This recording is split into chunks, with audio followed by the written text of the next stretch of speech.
말씀의 은혜를 사모하며 이 새벽 주님의 예배의 자리로 나오신 우리 사랑하는 성도님들을 축복합니다. 이 시간 우리 함께 사도신경으로 우리의 신앙을 고백하며 나아가겠습니다.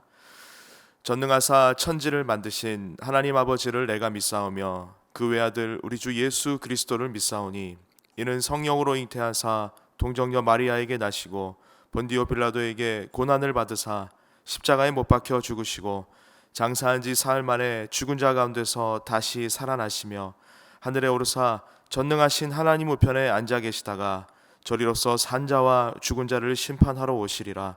성령을 믿사오며 거룩한 공회와 성도가 서로 교통하는 것과 죄를 사하여 주시는 것과 몸이 다시 사는 것과 영원히 사는 것을 믿사옵나이다. 아멘. 찬송가 292장 주 없이 살 수 없네 우리 함께 찬양하겠습니다.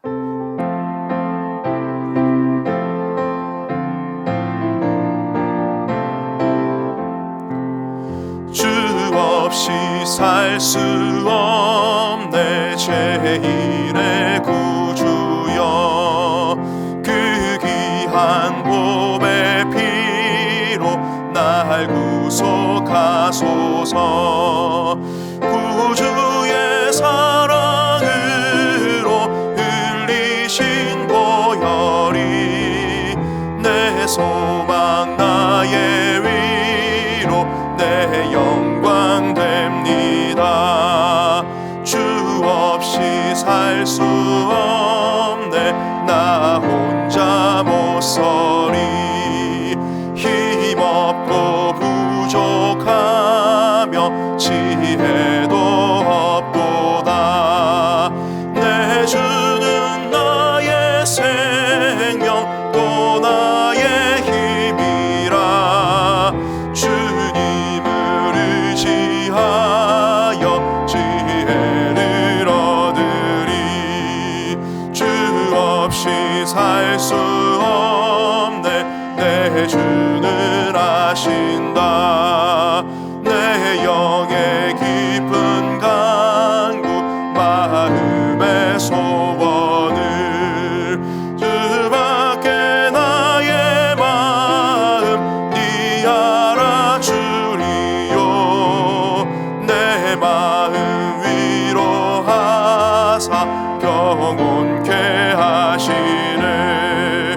주 없이 살 수 없네 세월이 흐르고 이 깊은 고독 속에 내 생명 끝나도 살아온 풍랑일 때 날 지켜주시니 내 곁에 계신 주님 늘 힘이 됩니다. 아멘. 이 시간 함께 보실 하나님 말씀은 역대하 34장 14절로 19절 말씀입니다. 역대하 34장 14절부터 19절까지의 말씀입니다. 제가 봉독해 드리겠습니다.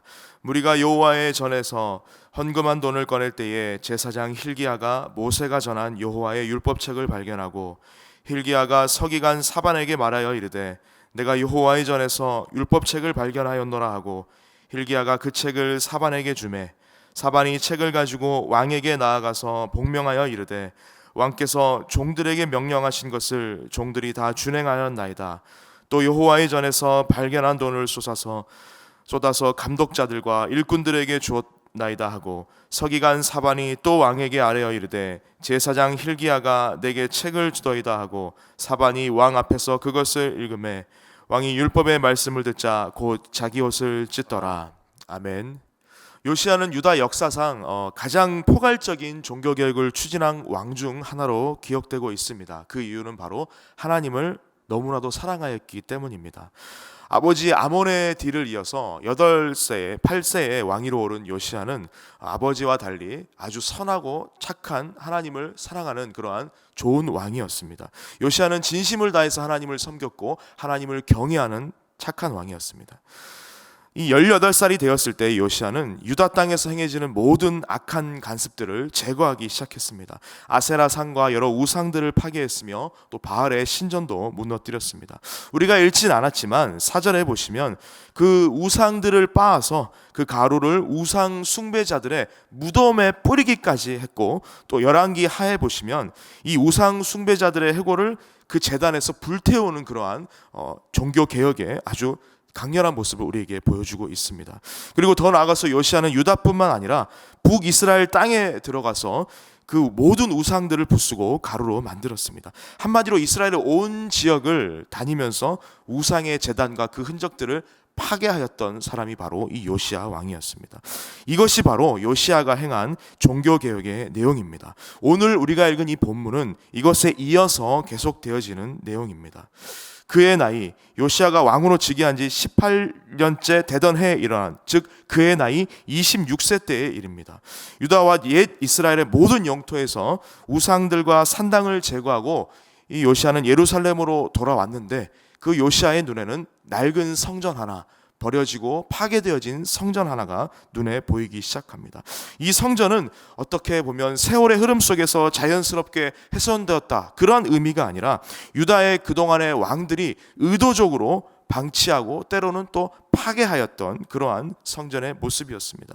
지금 요시아는 선왕들의 죄로 인한 그 파괴의 흔적, 죄의 흔적들을 지우고 없애버리기 위해서 노력하는 모습을 보이고 있습니다. 우리가 읽은 이 본문은 이렇게 성전을 보수하는 과정에서 대제사장 힐기야가 모세가 전한 율법책을 발견하는 것으로부터 시작이 되고 있습니다. 우상 숭배에 눈이 멀었던 선대 왕들이 의도적으로 예배를 폐지하였고 또 하나님께 불순종하며 그분의 뜻에 거역하였을 때, 이렇게 그러한 세월 가운데 성전 안에서 이 율법책은 그대로 방치가 되어버리게 된 것이죠. 이렇게 발견된 율법책을 힐기야는 서기관 사반에게 넘겨줍니다. 그리고 사반은 그 책을 가지고 왕에게 가서 보고를 합니다. 사반은 요시아 왕에게 가서 그동안에 진행되었던 성전 재건에 관한 그런 보고들을 한 후에 이어서 이 발견된 율법책을 왕 앞에서 낭독을 하게 됩니다. 요시아는 어떠한 반응을 보이고 있습니까? 율법책을 낭독한 내용을 들었을 때 요시아가 반응을 어떻게 보이고 있는지 우리가 19절 말씀을 같이 한번 읽겠습니다. 왕이 율법의 말씀을 듣자 곧 자기 옷을 찢더라. 요시아는 이 사반이 읽어주는 율법책의 내용을 듣고 옷을 찢으며 크게 애통을 하고 있습니다. 여러분, 이 옷을 찢는다라고 하는 행동의 의미는 그 어떠한 매우 심각한 개인적인 그리고 아주 국가적인 위기의 상황에 닥쳤을 때에 하는 행동입니다. 그러한 반응이죠. 그러니까 요시아는 지금 이 책에 기록된 말씀을 듣는 순간 우리 유다 땅에 큰 재앙이 임할 것을 직감하였던 것이죠. 그동안 백성들이 하나님 말씀을 제대로 순종하지 못했기 때문에, 하나님의 법을 지키지 못했기 때문에 하나님이 크게 분노하셨을 거라고 이렇게 믿고 있었던 것입니다. 이러한 반응은 율법책이 읽혀졌을 때에 그것이 바로 하나님이 나에게 하시는 말씀이다라는 사실을 요시아가 신속히 인식하였기 때문에 가능한 행동입니다. 여러분, 하나님의 말씀을 나에게 들려지는 말씀으로 인식한다는 것은 바로 하나님 자체를 인정한다는 뜻입니다. 하나님의 말씀을 그대로, 그리고 하나님을 그대로 인정한다는 것은 내 인생 가운데 항상 역사하고 계시는 그 하나님을 보게 되는 본질적인 첫 번째 단계입니다. 요시아의 이런 모습은 그동안의 다른 왕들과는 아주 대조를 보이고 있습니다. 여호야김도 하나님의 말씀을 들었지만 그는 그 말씀을 찢어버리고 태워버렸습니다. 마찬가지로 요아스도 하나님을 노하게 한 것에 대해서 지적을 받게 되었을 때에 이를 거부하고 인정을 하지 않았죠. 그렇지만 요시아는 이들과는 틀립니다. 계속해서 27절 말씀을 함께 읽겠습니다. 내가 이곳과 그 주민을 가리켜 말한 것을 내가 듣고 마음이 연약하여 하나님 앞 곧 내 앞에서 겸손하여 옷을 찢고 통곡하였으므로 나도 내 말을 들었노라 여호와가 말하였느니라. 하나님께서 요시아에게 하신 말씀입니다. 하나님은 지금 요시아의 이러한 모습, 옷을 찢고 애통하는 그 모습을 어떻게 말씀하십니까? 겸손하여 옷을 찢고 겸손함으로 인정하고 계신다는 것이죠. 사랑하는 여러분, 이것이 바로 우리가 하나님 앞에 서야 되는 우리의 신앙의 태도입니다. 저와 여러분은 어떠하십니까? 우리가 하나님의 말씀이 들려질 때에 그 말씀에 저희는 어떻게 반응하고 계시는지요? 우리가 가난한 마음을 가지고 겸손히 그분을 인정하며 나아갈 때에 나의 모습을 있는 모습 그대로 다 받아주시고 만져주시고 안아주시는 그 주님의 사랑을 체험하게 될 줄로 믿습니다. 오늘 그 주님의 놀라운 사랑과 은혜를 경험하게 되는 복된 하루가 되시길 주님의 이름으로 축복합니다. 자, 그런데 중요한 것은 이렇게 옷을 찢고 애통하는 데에서 끝나지 않고 그 다음으로 요시아가 무엇을 하고 있는가, 바로 그것이 우리가 주목해야 될 부분입니다. 21절 말씀도 함께 읽습니다. 너희는 가서 나와 및 이스라엘과 유다의 남은 자들을 위하여 이 발견한 책의 말씀에 대하여 여호와께 물으라. 우리 조상들이 여호와의 말씀을 지키지 아니하고 이 책에 기록된 모든 것을 준행하지 아니하였으므로 여호와께서 우리에게 쏟으신 진노가 크도다 하니라. 왕은 지금 대제사장 hil기야를 비롯한 그 밑에 서기관들 그리고 자신의 시종에게까지 명령하고 있습니다. 어떻게 말합니까? 그 말씀에 대하여 여호와께 물으라, 이렇게 명령하죠. 선지자 훌다한테 가서 앞으로 어떻게 해야 될지, 하나님의 이 말씀이 어떻게 해야 될지, 우리가 어떻게 반응해야 될지 물어보라는 것입니다. 율법의 말씀을 하나님께 가져가서 어떻게 그 말씀을 사용하고 어떻게 이 말씀을 우리의 삶 가운데 적용해야 되는지 하나님의 뜻을 구하라는 것이죠. 요시아의 이러한 모습을 우리는 분명히 여러분 기억하셔야 됩니다. 많은 성도님들께서 이 성경을 읽으면서도 그 내용을 이해하거나 적용하지 못할 때가 참 많습니다. 또는 내 자신의 연약함 때문에 하나님의 말씀에 순종하는 것이 어려울 때가 있죠. 때로는 알면서도 우리가 순종하지 못할 때가 있다는 것입니다. 그리고 반복되는 그 죄악으로 우리가 실패하고 좌절하면서 하나님과 우리의 그 관계가, 하나님의 뜻을 우리가 가리워드리게 되는 일이 있습니다. 이때 우리는 성령 하나님의 도움을 구해야 될 줄로 믿습니다. 성령은 말씀을 깨닫게 하시고 우리의 삶을 인도하십니다. 성경은 우리에게 이렇게 말씀하시죠. 요한복음 16장 13절 말씀에 진리의 성령이 오시면 그가 너희를 모든 진리 가운데로 인도하시리니, 누가복음 11장 13절 말씀도 이렇게 말씀하십니다. 너희가 악할지라도 좋은 것을 자식에게 줄 알거든 하물며 너희 하늘 아버지께서 구하는 자에게 성령을 주시지 않겠느냐. 계속해서 로마서 8장 26절 말씀에 이와 같이 성령도 우리의 연약함을 도우시나니 우리는 마땅히 기도할 바를 알지 못하나 오직 성령이 말할 수 없는 탄식으로 우리를 위하여 친히 간구하시느니라. 성령 하나님 내 안에 임재하여 주셔서 말씀이 들려지게 하시고 깨닫게 하여 주시고, 그리고 어떻게 그 말씀대로 내가 살아내야 하는지 우둔하고 연약한 내 심령 가운데 주님 말씀하여 주시옵소서, 의지를 더하여 주시고 그 성령의 강권적인 역사하심으로 그 말씀을 내 삶에 적용시켜 주시옵소서. 우리가 이렇게 여러분 성령 하나님께 묻고 간청하며 기도해야 된다는 것이죠. 우리가 이 새벽 가운데 이렇게 기도하며 나아갈 때에 살아계신 하나님의 역사하심을 보게 되는 오늘 하루가 될 줄로 믿습니다. 여러분, 이것이 바로 하나님을 보는 본질적인 두 번째 단계입니다. 이 말씀이 정말 나의 말씀이 되도록 주님께 매달리고 간청하고 물어보는 바로 그 작업, 그 기도의 과정, 이것이 바로 하나님의 본질을 보는, 하나님을 보는 두 번째 본질적 단계입니다. 선지자 훌다는 읽은 책에 기록된 모든 저주가 유다 백성에게 임할 것을 경고하고 있습니다. 24절과 25절 말씀을 읽습니다. 여호와께서 이같이 말씀하시기를 내가 이곳과 그 주민에게 재앙을 내리되 곧 유다 왕 앞에서 읽은 책에 기록된 모든 저주대로 하리니 이는 백성이 나를 버리고 다른 신들에게 분향하며 그의 손의 모든 행위로 나의 노여움을 샀음이라. 그러므로 나의 노여움을 이곳에 쏟음에 꺼지지 아니하리라 하라 하셨느니라. 지금 이 말씀을 전해들은 요시아는 어떻게 합니까? 유다와 예루살렘의 모든 장로들을 불러 모으고 여호와의 전에 올라갑니다. 이 모습을 보고 갇힌 그 백성들이, 모든 백성들이 노소를 막론하고 함께 그 자리를 따라가게 되죠.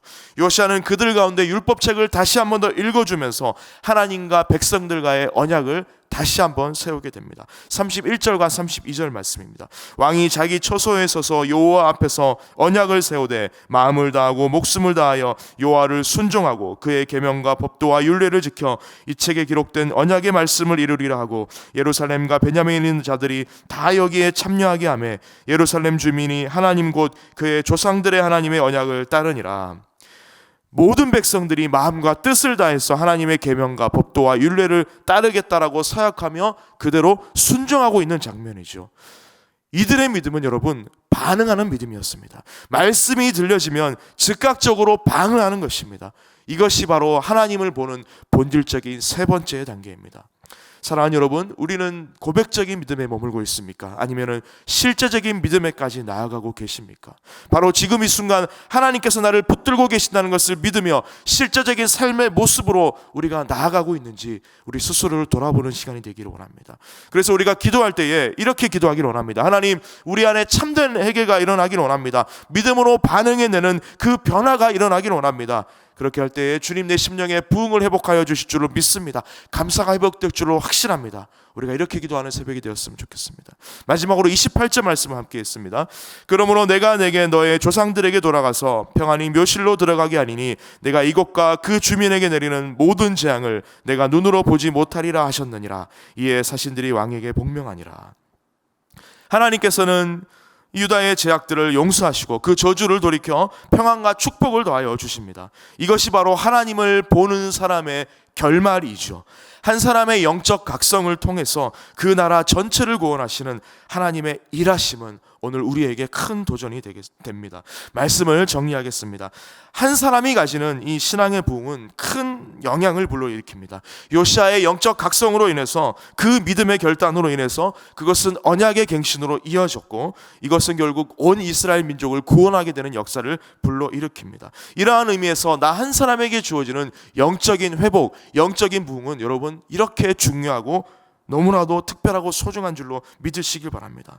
오늘 말씀의 제목처럼 하나님을 온전히 보게 되는 바로 그 본질적인 회복이 나로부터 시작되어야 됨을 믿음으로 고백하시길 바랍니다. 오늘 주신 말씀을 기억하심으로 우리의 주어진 그 매일매일의 삶 속에서 하나님을 철저히 의식하시고 의지하시며 그리고 그 말씀 앞에 더욱더 영적인 민감으로 영적으로 민감히 반응하려고 애쓰심으로 우리 가정의 부흥을 또 교회의 부흥을 우리가 속한 모든 공동체의 부흥을 내 자신을 통하여 여러분 자신을 통하여 경험케 되는 복된 하루 되시기를 복된 평생이 되시기를 주님의 이름으로 간절히 축복합니다. 기도하시겠습니다. 자비로우신 하나님, 주님의 은혜를 구하며 이 새벽 예배의 자리로 나왔습니다. 오늘 주신 말씀처럼 우리가 하나님을 보는 사람이 되기를 원합니다. 말씀 앞에서 우리 자신을 바로 보며 하나님 앞에 설 때에 하나님의 영광을 보게 될 줄로 믿습니다. 그 성령 의지하며 십자가 앞으로 인도해 주시는 성령의 인도하심을 따라서 예수 그리스도가 내 인생의 기준이 되는 정말 참으로 혼미함이 없는 내 자신이 그런 나의 가정이 될 수 있도록 주여 은혜의 은혜를 더입혀 주시옵소서. 예수님의 이름으로 기도드립니다. 아멘. 우리가 이 시간 함께 기도하기를 원합니다. 첫 번째로 말씀을 놓고 한번 기도했으면 좋겠습니다. 하나님의 말씀 두려워하면서 그 말씀 앞에 겸손히 반응하는 실제적인 믿음의 회복을 우리 가운데 허락하여 주시옵소서. 그리고 두 번째로 우리의 모든 예배가 회복되기를 원합니다. 특별히 각자의 초소에서 온라인 예배로 드려질 때에 하나님을 더욱더 의식하며 하나님만을 두려워하며 경외하는 마음을 가지고 하나님을 기쁘시게 해드리는 존귀한 시간 되게 하여 주시옵소서. 그리고 마지막으로 우리 주변에 기도가 필요한 한우들이 있습니다. 위로가 필요한 지체들이 있습니다. 그들을 위해서 우리가 같은 마음으로 기도하기를 원합니다. 저들 마음 가운데 주님 평안함 주시고 주님의 능력으로 새롭게 되어질 수 있도록 주여 역사하여 주시옵소서. 우리가 이 세 가지의 기도 제목을 붙들고 우리 간절히 주님의 은혜를 구하며 기도하며 나아가겠습니다. 기도하시겠습니다.